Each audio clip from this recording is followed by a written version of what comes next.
Right. So, good morning, good afternoon, or good evening, everyone. And thank you for joining us today for Afriforesight's webinar, in which we are going to be looking into the outlook for the PGMs complex. My name is Nathan Musson. I'm Afriforesight's chief economist. And for newcomers to this forum, we are one of the largest mining research houses in Africa. And we host a multidisciplinary team here, ranging from economists to engineers, and our work focuses primarily on forecasts for Africa's key extracted commodities, as well as the various input costs related to mine development, operation, and mineral processing. Although we will be brief, we will try to cover as much as possible in the short time we have dedicated for the webinar today. All of the various slides and data and whatnot we use in our various reports, which are available to us as subscribing clients. If you're not a client as yet, or maybe do not have access to some particular aspects you see presented in our work here today, you could find out more if you contact us on the contact details on screen right now. At the end of, or following the formal presentation we will soon get into now, we will answering questions live. Please use the Q&A function within Teams to post your questions here, and we will circle back to them and go through them at the end of the initial proceedings. If you do have to leave early and you do have a question though to pose, please, you're more than welcome to mail them to the contacts on screen, and we will get back to you as soon as we can. And lastly, a recording of the webinar will also be available from later this afternoon, so you can type back into that in the coming days. So to get back to our main topic very briefly before we get into the PGMs themselves, we are going to look into a bit of a rundown of the context of the global economy, how some of the aspects that have been specifically holding back the global economy over the last couple of years are beginning to shift more to a more positive orientation, and also how some of the aspects within the auto industry and how the EV transition is going forward are evolving, and to a certain extent might also be supportive of PGM's demand going forward. So to start us off, I'll be looking in at our global growth outlook. And since late last year and certainly into early this year, we've been warning quite a bit about the potential for slower growth coming into this year, mainly revolving around the threats that we saw coming out of the relatively weak stimulus orientation of China, the very strong risks that we saw impacting Europe, as well as the increasing risks that came into this year from regional conflicts that have been increasing trade disruptions, increasing raw material costs, and undermining business confidence in quite a few areas. But despite all of those worries, we have seen at least some stabilization in certain aspects of the global economy. And like I hinted to earlier, some of these major factors that have been holding things back are, we think, going to be moving towards a more positive direction going forward. But I do need to highlight that we are still seeing quite a bit of weakness in certain major areas. I highlighted that the Eurozone, Western Europe particularly, is looking quite comparatively weak, and then there's many major risks associated with their higher costs, certain elements related to how they've changed their trade policies in recent years, and the associated risks with nearby conflict. But looking in at the other major economies, we can see here that around the baseline, China and the US, while volatile, are still at the very least able to maintain, if not grow on a month-to-month basis, based at least on the manufacturing readings. So if we can still see a bit more of an improvement and better conditions appearing in Europe, a bit more stabilization in the coming years, that can also support growth going forward. But for the moment, we do see the US and mostly China leading any major growth elements from those established markets. Something else that we also have been noting has been weak for quite a while, and we think will be turning around fairly soon, or at least going into 2025 and 2026, is overall business confidence, which when we saw that massive rise in global interest rates through 2022 into 2023, took a very sharp downturn and has remained quite weak, if not edging down, quite consistently over the last couple of years. This is very strongly linked to that story of high interest rates and how that affects business costs, especially the cost of credit-related endeavors and any major investments would be less feasible in a high interest rate environment. That could certainly hold back business confidence. And as we move forward and interest rates drop in many key economies going into the next couple of years, we do expect a turnaround in that, more emphasis on actual investment coming forward and an improvement in overall global activity. Something else that we've been seeing that's on the relatively positive side, even though it has had some volatile aspects over the last couple of months, is how the global supply chain pressures have eased within, let's say, the last year or so. Barring some heightened tensions around the Middle East, because of what's mainly happening around Israel, we can see that on this graph, which indicates basically pressure or more disruption or more volatility in global supply chains, if you see it high, or easing of those poorer conditions on the lower end here, given that we're below the baseline, for the most part, we've been seeing some of those pressures come out of the system, some of those inefficiencies working out, and this is what we've been expecting going into the medium term. If that can be maintained, we should see some efficiencies come back in, but lower cost pressure, which can also support the global growth going forward. We are still in a relatively weak state, as we currently sit, and one of the indicators that we will be looking in quite detail now as we go forward is global auto sales. And while we have seen an overall improvement that came through to 2023 and a bit of a maintaining of that higher level through the early parts of 2024, the trends at the moment do suggest a bit of a stagnation. But again, with the turnaround in the global interest rate perspective that we expect, something that is often credit driven, like purchasing a vehicle, should be more easily accepted by at least some consumers going forward, and increasingly so as we head into 2025 through to 2026, as that trend continues.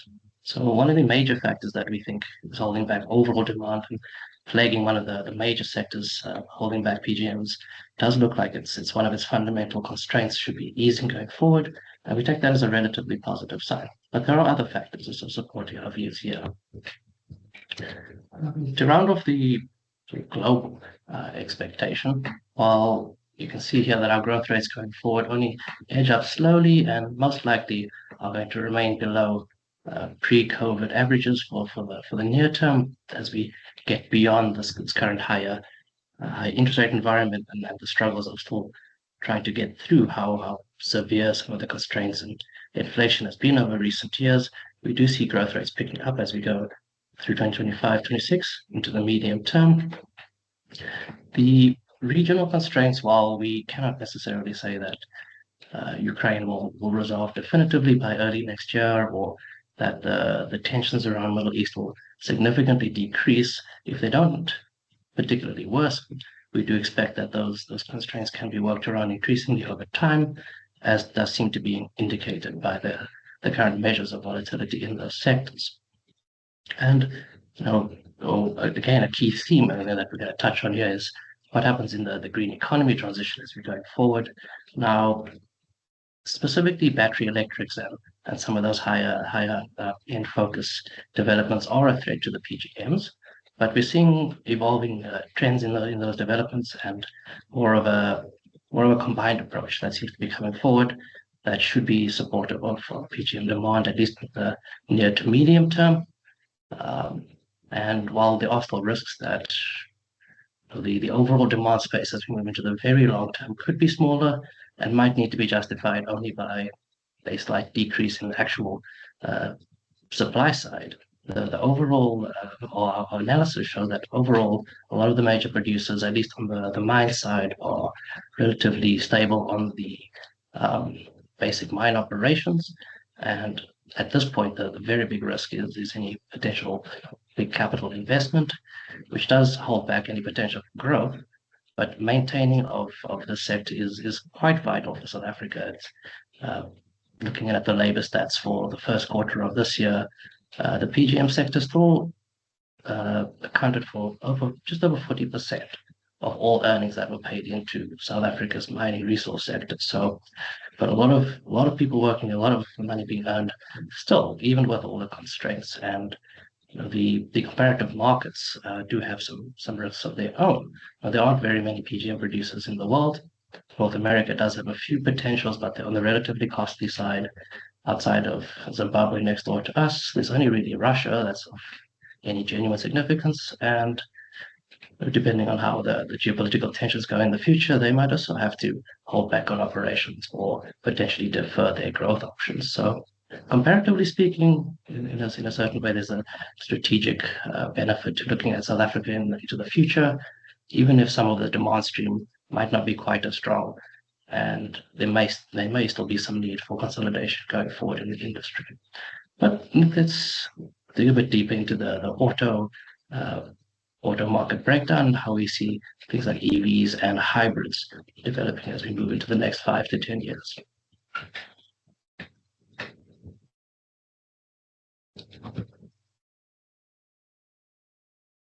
All right, thank you, Nathan. So, as Nathan said, when we look at car sales, they are very much constrained at the moment by high interest rates, but we see those interest rates coming down and global growth picking up, which helps overall vehicle sales, shown as the top of this graph, pick up going forward. But I also think that this graph helps to set the stage to understand where the vehicle market is at the moment. So when you look at this, we have 4 different types of powertrains, 4 different ways of moving vehicles. So at the bottom, we have the petrol-powered vehicles. We have diesel in green. In the blue, we have battery electrics. Now, these are what are called the full electrics. These are cars that don't have any internal combustion engine. You charge them by plugging them in, and then you drive them on the battery. And then in the red, we have this sort of combination vehicle called a hybrid, here specifically a plug-in hybrid vehicle. So this is a vehicle that you can plug in and charge in the same way you can do with a full battery electric, but it also allows you to have an internal combustion engine in the vehicle. So it's usually got a petrol-powered engine inside of it, and that means that if your battery is running low, and you can't charge your battery up, you can drive on the electric, if you're running low on the battery and electric power, you can drive on the petrol-powered engine. And many consumers like this because it allows them to take those long distance road trips without having to worry about recharging the petrol-powered battery, without recharging the electric battery, and allows them to refuel fairly quickly with petrol in the hybrid vehicles. Now, how does this tie to PGMs? Well, petrol-powered cars, diesel-powered cars, and hybrid vehicles have what are called catalysts. PGMs are used in the auto catalyst, which is a part of the exhaust system. And in simple terms, the PGM auto catalyst helps to reduce emissions. It helps with clean air. So it helps to remove a lot of things that are enhancing global warming, things that are pushing global warming. And the catalysts help to reduce that. And countries around the world are pushing for cars to be cleaner and cleaner. Now, while you see that over here, we've got petrol-powered vehicles are currently the majority. They are expected to decline going forward. By 2028, we expect fewer petrol vehicles being sold, but they are still the largest part of the market. The world is certainly shifting electric. You can see that the battery electric vehicles and the hybrids are gaining market share, but they're growing off a small base. The petrol-powered cars are still going to be or by our forecast, still going to be the largest single powertrain type. So that means we're still going to need PGMs to go into these new petrol-powered cars, new diesel cars, and new hybrids. Now, part of that Nathan talked about was this, not a one-size-fits-all solution. We've seen many governments around the world shift away from their all-electric targets, recognizing that the world might not be able to do that. And we're seeing, more use cases for hybrids and even other ways to make petrol and diesel-powered vehicles cleaner. Things like allowing more biofuels, such as ethanol use, carbon-neutral fuels like synthetic petrol made with hydrogen. All of that can help the PGM use case. And even just on the petrol and diesel vehicles and the hybrids themselves, the emission standards are still tightening. So governments want more PGMs in the vehicle emission systems to reduce the amount of global warming gases that are pushed into the atmosphere. So PGM use certainly still has a place. As I said, while the electric vehicles are growing, so are the hybrids, and we're still seeing lots of petrol and diesel vehicles in the world, even out to 2028. Now, if we zoom into the electric vehicles themselves, here we have the battery electrics again in blue and the plug-in hybrids in red. What you'll notice here is that the battery electrics, their growth is stalling. So 2024 sales are about the same as 2023. So we saw this meteoric rise in battery electrics, and now it's leveling off. So some of this is to do with the subsidies coming off. Some people were buying these cars because of the great subsidies helped to bring the EV prices down. Now at full price, those EVs, some people don't want to pay the high prices because EVs generally cost more than internal combustion engine vehicles. The other thing is that it's sometimes with new technologies, you get the early adopters who rush in, the people who want the product buy it, but then it's hard to convince everyone else to buy the electric vehicles. So we may be seeing a bit of a relative peak in the battery electric vehicle sales numbers. But the hybrids in the red here are still growing. We're seeing rising demand. As I said, many consumers like the ability to use the electric when you're around town and the petrol for long distances, and to refuel your petrol tank in minutes instead of recharging your battery in hours. And again, those hybrids use PGMs because they do have an internal combustion engine. So those rising hybrid vehicle sales do boost PGM demand.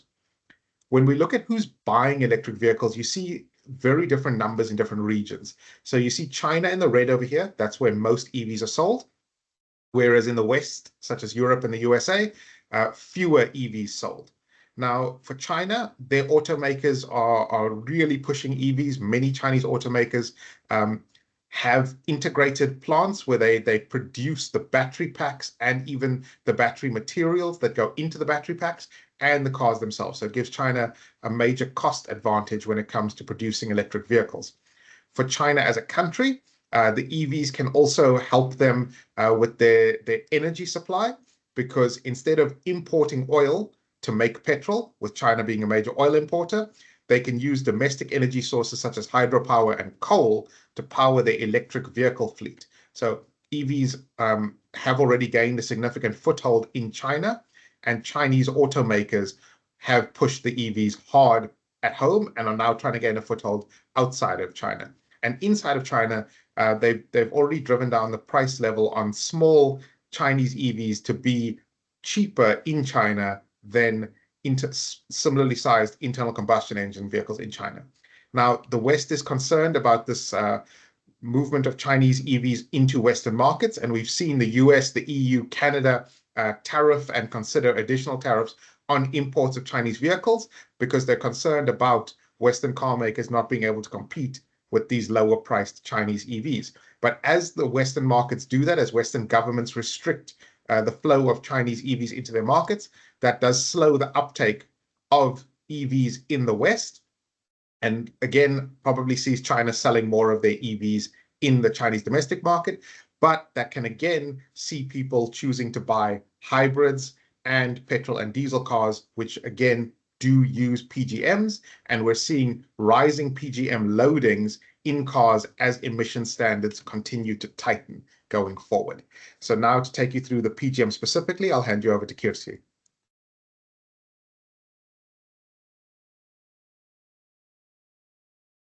Thanks, Vinesh. So looking at the PGMs, we see that majority of PGM demand is from autocatalysts. And we expect this to rise over the period from the growth in hybrid demand and the sustained ICE vehicle demand. Due to tightening emission standards in many regions, we expect higher PGM loadings into these autocatalysts. We also expect palladium and rhodium demand to be boosted by the increasing shift away from diesel vehicles to petrol vehicles amid the tightening emission standards. The shifting preference for plug-in hybrids instead of fully battery electric vehicles should also support PGM demand.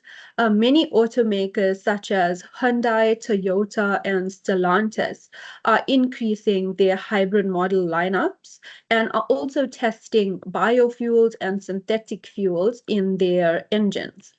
So plug-in hybrids can actually require up to 15% more PGMs than ICE vehicles to mitigate these emissions. Heavy-duty ICE demand in the period should also sustain PGM demand, as battery-powered and hybrid-powered heavy-duty vehicles are not as efficient as their ICE counterparts at the moment. We also have industrial demand for the PGMs, which is expected to rise as global growth improves. A demand from glass making, which particularly impacts platinum and rhodium, is expected to increase, mainly as solar panel production rises as the world moves towards cleaner energy. Platinum in particular has a wider variety of uses, and we see this as jewelry demand, which is expected to remain constrained initially amid elevated interest rates, but should rise later on as those interest rates gradually start declining and consumer demand improves. Hydrogen demand, which is currently rising off a very small base, it was only about 1% of demand in 2023, is expected to rise gradually in the period. We see that hydrogen-related platinum demand should rise to about 35% by 2040, but some near-term demand should gradually rise as PGMs are used as a catalyst in proton exchange membrane electrolyzers, as well as in fuel cells. So we expect hydrogen use to increase amid the rising preference for cleaner fuels and feedstocks. Platinum is mainly used as a catalyst, but there are various studies being conducted into the use of ruthenium and palladium as a catalyst in electrolyzers. An example of this is Sibanye-Stillwater investing into one of these studies to determine if palladium could be used. And should these studies prove successful, we should see increased demand for various PGMs in the hydrogen economy. So hydrogen is mainly produced via electrolysis, which splits water using electricity. And currently, most hydrogen is produced from fossil fuel-based energy. But governments, especially in Europe and Asia, are encouraging hydrogen production from renewable sources, which requires more electrolysis capacity to come online and increases our demand for PGMs. Even though we expect most green hydrogen projects to come online in the medium to long term, there are ongoing investments into projects, and we see this even in Africa, which aims to produce green hydrogen mainly for export. So Hyphen Hydrogen's project, which is backed by investments from Germany, plans to produce green hydrogen for export to Europe, and Sasol in South Africa is shifting away from these traditional hydrogen production methods into commercially producing green hydrogen using wind and solar power. Sasol actually reported their first green hydrogen production in June this year, and they should ramp up to full capacity.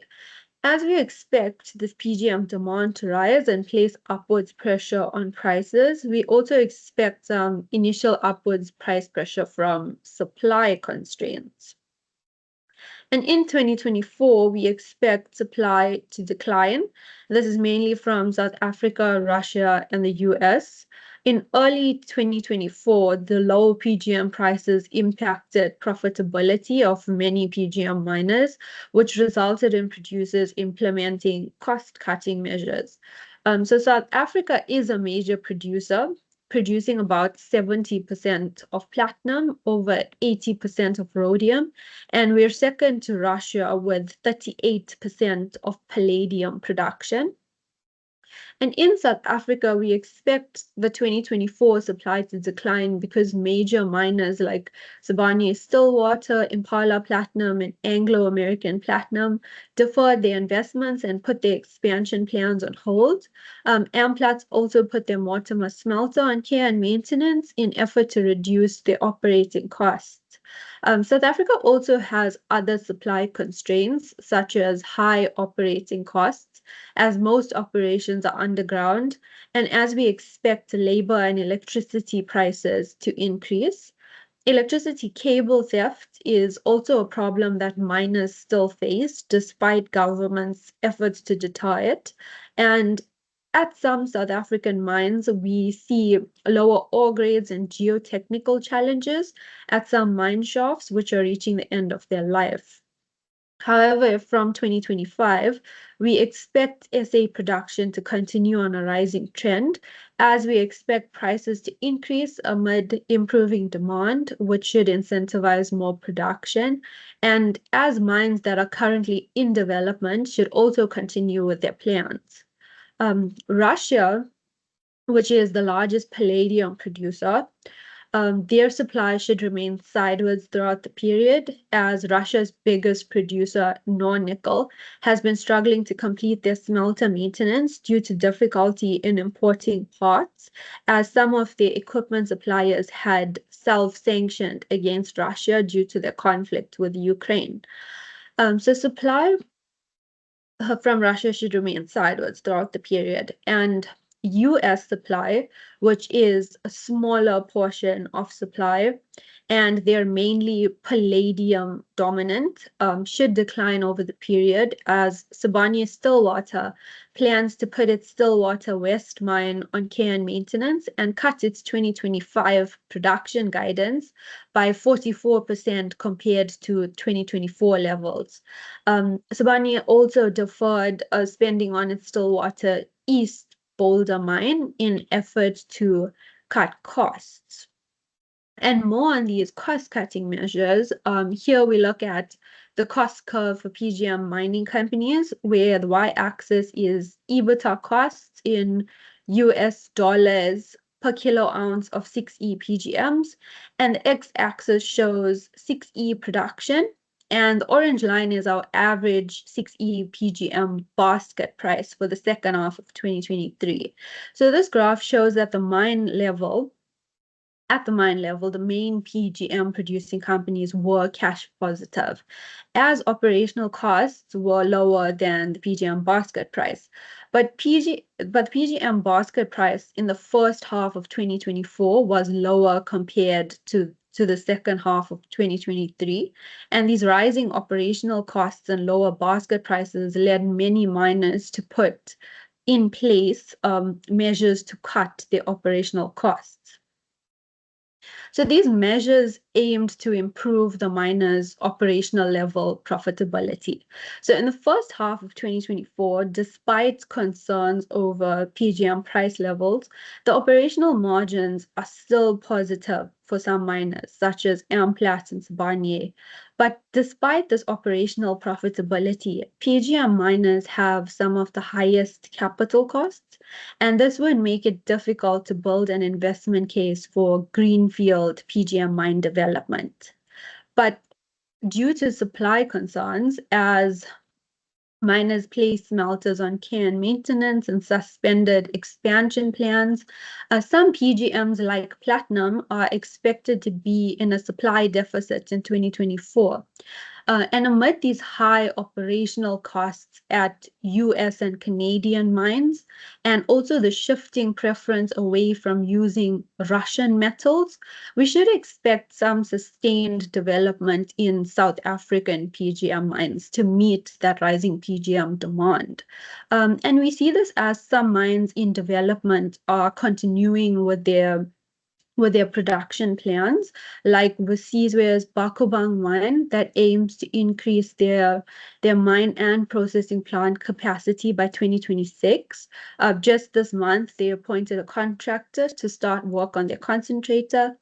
And even work on Ivan Plat's Platreef mine is ongoing, where feasibility studies for phase 2 expansions are underway, and even preliminary economic assessments are being conducted for a potential phase 3 expansion. So we are seeing some ongoing work in SA's PGM industry, despite these cost-cutting measures. And some of these cost-cutting measures also included job cuts, which was unfortunate because it affected many communities and families, especially in South Africa. But the latest round of cuts were announced by Sibanye-Stillwater this month, where they plan to cut 800 jobs, but from the US operations to lower their costs. However, amid recent PGM price stability and the expectation of prices increasing, we don't expect further job cut announcements for South African operations. But later in the period, we should expect some South African producers to restart investments and resume with expansion plans. So we should see some workers be rehired into the industry to cope with that expected production increases. Miners should also be incentivized to maintain production amid the rising demand and the expected increase in PGM prices. And on prices, we focus in on platinum. So these prices should increase amid the sustained ICE vehicle demand and the gradually rising plug-in hybrid demand. Prices should also be supported initially by some safe haven investment amid those heightened geopolitical tensions globally, and later in the period by the growing hydrogen economy. South African and Russian supply concerns should also support rising prices. For palladium prices should remain elevated initially amid the US and Russian supply concerns, but they should decline gradually over the period due to EVs slowly gaining market share. However, the tightening emission standards and the growing plug-in hybrid demand should cap these price declines somewhat. And we should also consider that some automakers may prefer using platinum and rhodium instead of palladium amid some shift away from using Russian metals. But we should also expect these rhodium prices to increase over the period, as rhodium is preferred as an autocatalyst despite its higher price level, because it is more effective in reducing emissions compared to platinum and palladium. We also expect prices to rise amid South African supply constraints and the growing demand for hybrids and sustained ICE demand. And with that, it wraps up our formal presentation. So let us start the question and answer session. A couple of questions already in the back here. Just a reminder, if you do have a question, you can hopefully see the Q&A button within Teams itself, and you can type in there anything you'd like to ask us. This is just a bit of a fundamental historic question here. Maybe if you could expound a bit there, Kirti, on the major factors that pushed down specifically on PGM prices over the last couple of years. I mean, there's obviously the general slowdown in sort of vehicle sales and the worries around interest rates, but there were some other interesting aspects like the destocking in the glass sector, I think, impacted rhodium quite significantly. What were the various aspects that really dragged down these prices so much? Yes. So starting off with rhodium, which has the glass sector destocking in Asia. So rhodium is used as a catalyst in glass making. And due to those high rhodium prices, we saw some glass makers destock their rhodium inventories and replace that with the cheaper platinum at the time. So that is why we saw a drop in rhodium, because platinum was being preferred in glass making compared to rhodium, so the demand was lower. We also saw that in 2021 to 2023, EV sales drastically increased, and that pushed down demand for internal combustion engine sales. Back in those years, plug-in hybrids also weren't as popular as battery electrics, so the demand for PGMs were lower than they were previously. So that's some of the factors that caused that PGM price to drop. Okay. This is a bit of an interesting one. I don't know of any examples immediately offhand, but are there any considerations for potential substitutes in the autocatalyst, basically manufacturing game that might see the PGMs being replaced as these catalytic elements? So at the moment, the PGMs are the best materials to be used in autocatalysts. There are some smaller technologies where they're using ammonia-based catalyst systems to reduce engine emissions, but those systems are much bigger, and they were considering using them for heavy-duty vehicles or maybe SUVs, but that technology is also not as developed as the PGMs are. And most car makers are set up to use these PGM autocatalysts, so we should see demand for the PGMs continue to be sustained in autocats.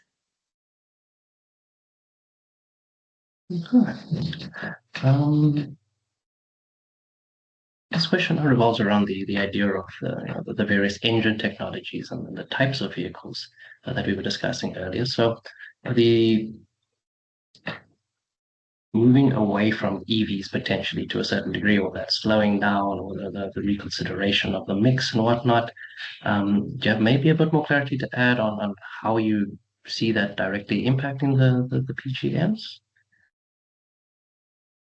So with various engine technologies, we see that, I mean, the EVs and are the main competitor for your ICE vehicles.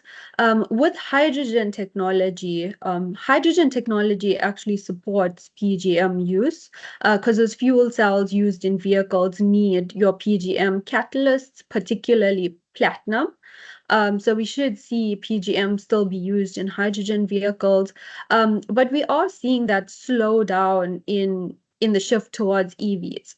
Like Vinesh mentioned earlier, some countries are slowing down their EV sales, and they're also considering other technologies to be fuel efficient or green, such as the US is now considering petrol vehicles to be preferred over diesel vehicles, vehicles that just have things like a turbocharger to be more fuel efficient, and that's also starting to be considered green. I think Vinesh can elaborate a bit more on that. Absolutely.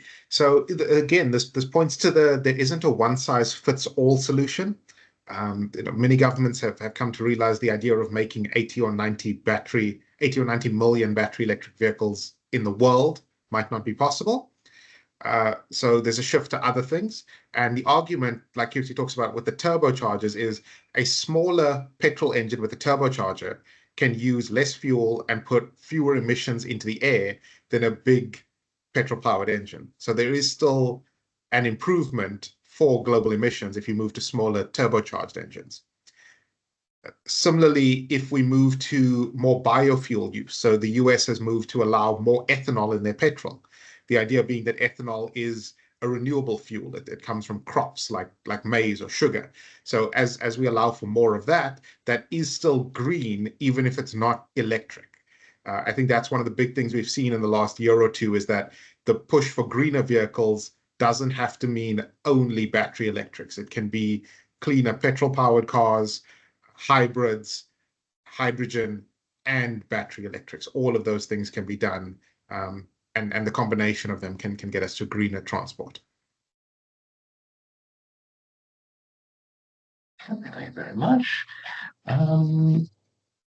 This one is sort of on the same sort of topic. It's a little bit different, but I'll come back to there's another question that sort of revolves more around hydrogen in a second. But basically the question is, I think you made a reference to there does tend to be a bit of an increased need for PGMs in hybrids versus regular petrols and diesels. Is there, I mean, how big is that difference? Is there much of a difference necessarily between how that translates from petrol and diesel specifically, or is it relatively broad?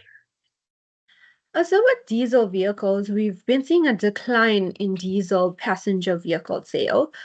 Diesel vehicles are mainly used for heavy-duty applications where we are seeing more PGMs being loaded, especially rhodium, to combat those NOx gases. And for hybrid vehicles, they can use up to 15% more PGMs than a conventional ICE. And the reason for that is as emission standards get stricter, you're going to need more PGMs in the autocatalysts to mitigate those emissions. So that's the reason why hybrids are actually using more PGMs than ICE vehicles, because hybrid technology is also newer.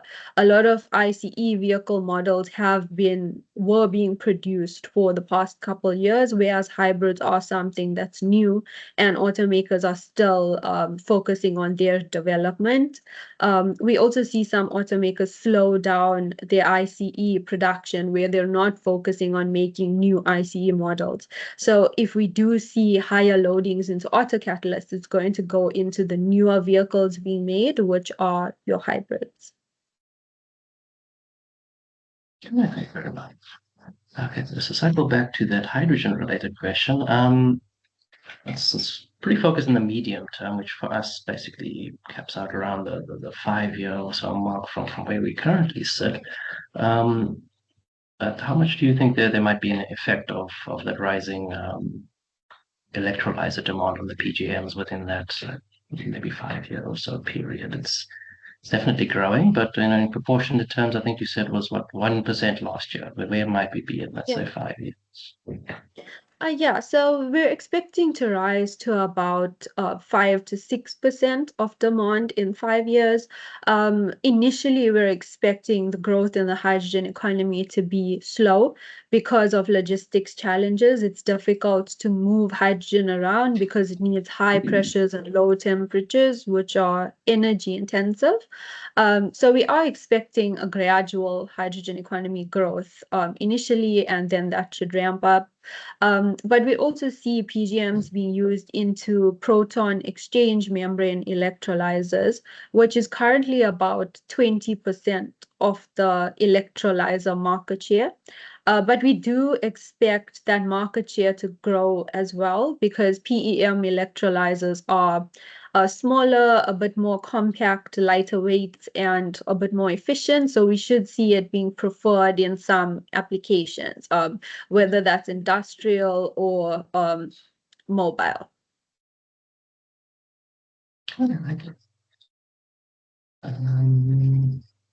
This is quite an interesting one. I'm not sure I've ever necessarily seen costs related directly to recycling, but Kirti, have you come across a bit of maybe relative proportion or ratio of recycled PGM costs versus mined production?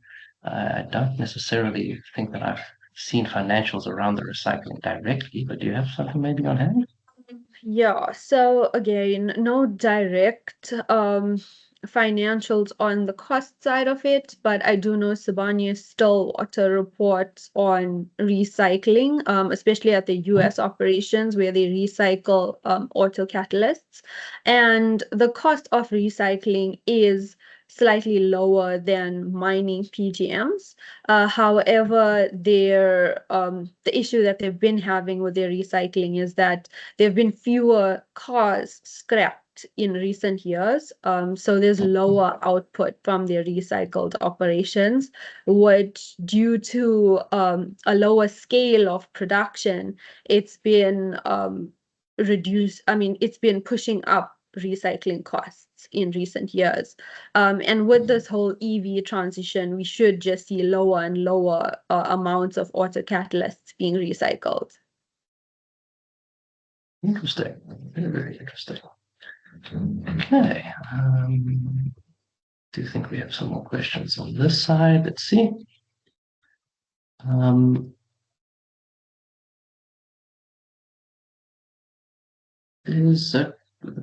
think this question relates directly to our forecast at this point. The projections that we put forward, are these mainly driven, at least in the period that we have here, on the higher loadings that are expected? Or what do you see as basically the primary driver in the next 15 months, 18 months or so? Yeah, so the primary driver for PGMs will be the auto sector. It's those higher PGM loadings, it's the sustained ICE demand, and the increasing production of hybrids. But in the medium to the longer term, that would slowly shift to hydrogen production. Oh, sorry, what we should slowly shift towards hydrogen? The PGM demand will be more focused on hydrogen production in the longer term. In the longer term, I see. Okay, good, thank you.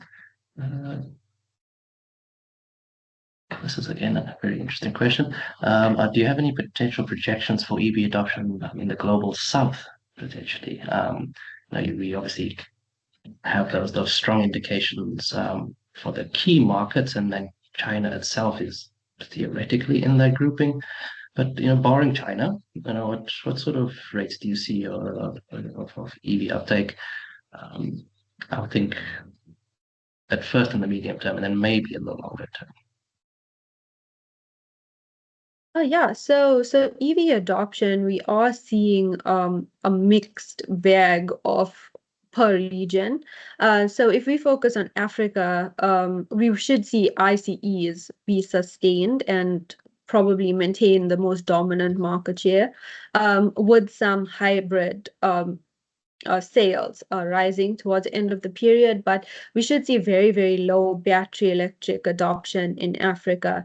In places like Europe, we should see them prefer battery electric vehicles compared to your hybrids and your ICEs, whereas in the USA, we're seeing a shift towards hybrid vehicles and some of the sustained ICE demand compared to the battery electric vehicle demand. So yeah, so there will be regional splits in terms of market share with vehicles. Yeah. Um, this factor, I don't think ties necessarily to the EV transition. I think it might be more related to some of the hydrogen aspects, but you did mention that some of that newer trend could go into maybe some more of the minor PGM, something like Rhodium, specifically maybe even ruthenium. Do you have any specific views on those two metals and how they might trend in the next couple of years? Yeah, so iridium is very popularly used in hydrogen production. I think currently about 400 kilograms of iridium is needed for 1 gigawatt of hydrogen production. And we will see ruthenium and palladium, which is very small. It's a very small amount of uses in hydrogen at the moment, but we are seeing companies investing in studies to determine if these PGMs can also be used in hydrogen production. And they base that off of how similar they are in other industrial processes like glass making, where you can substitute platinum with rhodium. So there are miners, and there's also hydrogen production companies that are looking into PGM substitution with each other in the hydrogen production sector. And there are investments into these studies, and within the next few months or years, we should see some results come out of that. And hopefully there should be some alternative PGM demand from the hydrogen industry. Interesting. We are currently looking at expanding our package to look specifically at those. If your interest is primarily the PGMs, it's very much in development and about to be released, actually, if that is of interest to you. But I think we're going to enough for that. A couple more questions. Let's just tie up with the remainder, and then we'll address anything else via email as we round things off later today. But you've mentioned quite a few countries are moving ahead with tightening emission standards and how that's going to effectively need increased loadings and whatnot. Do you have a bit of some details there about which regions have actually moved ahead, which ones are still increasing and whatnot? Where are the biggest shifts in those trends specifically by region? So we've seen Europe and the USA mainly increasing their loadings because they have stricter carbon emission targets. We did see that trend in Asia, but Asia is seemingly moving more towards battery electric vehicles in general. But we do see them also increasing their loading somewhat just to maintain emission standards.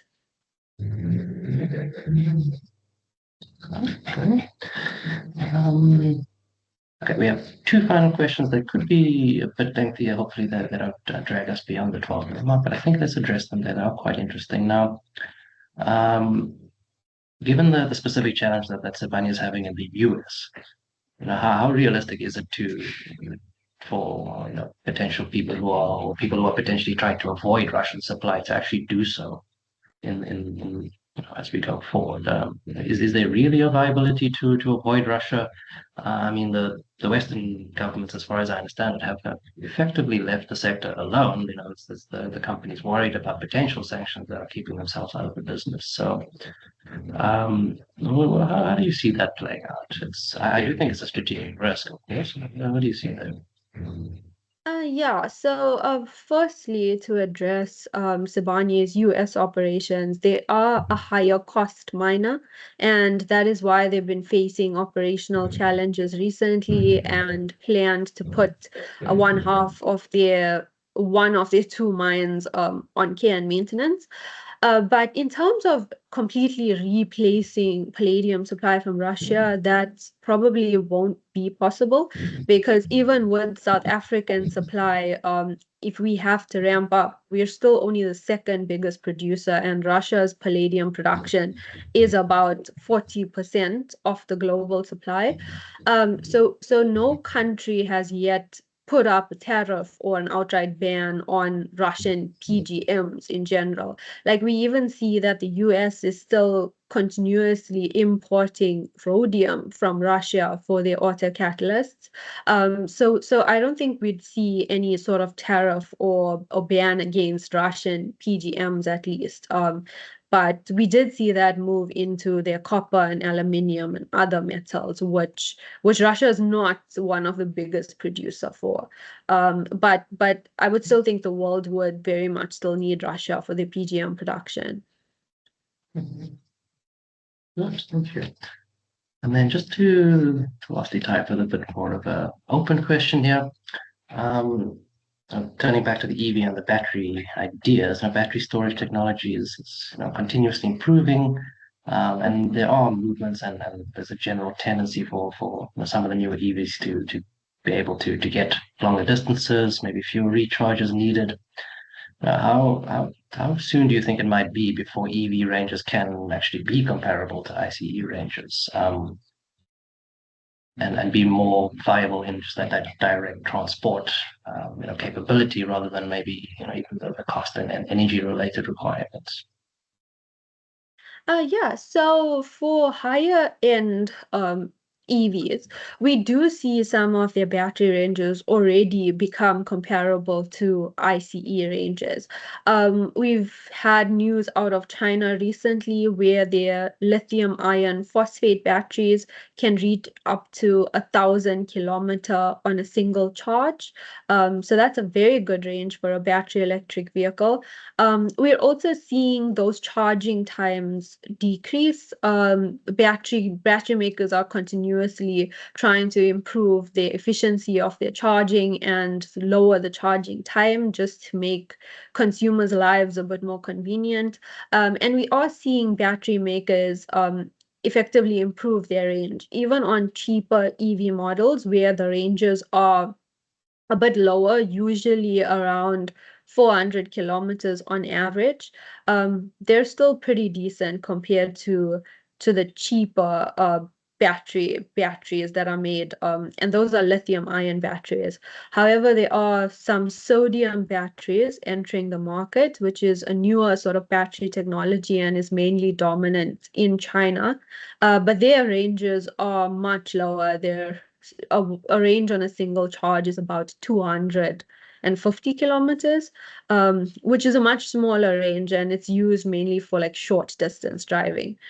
So we are seeing some of these higher end lithium batteries be comparable with ICE ranges, but the problem that consumers have been having is that those higher range EVs are more expensive.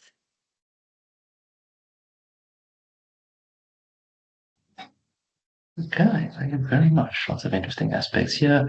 I think at this point we're going to call the end of this proceedings. If we haven't addressed your question, we will pick it up and hopefully email you back as soon as we can. If you do have any further questions still at this point, please feel free to address them to Sebastian or Maradi on the details on screen. And yes, the recording for this proceedings will also be available probably from mid-afternoon or at least the end of the day. So you can tie back to this as you need to. Yeah, at this point, just thank you from the Afriforesight team for coming in and listening to us. Hope you found some value in this. And yeah, hopefully we'll see you the next time as well. Have a great day further.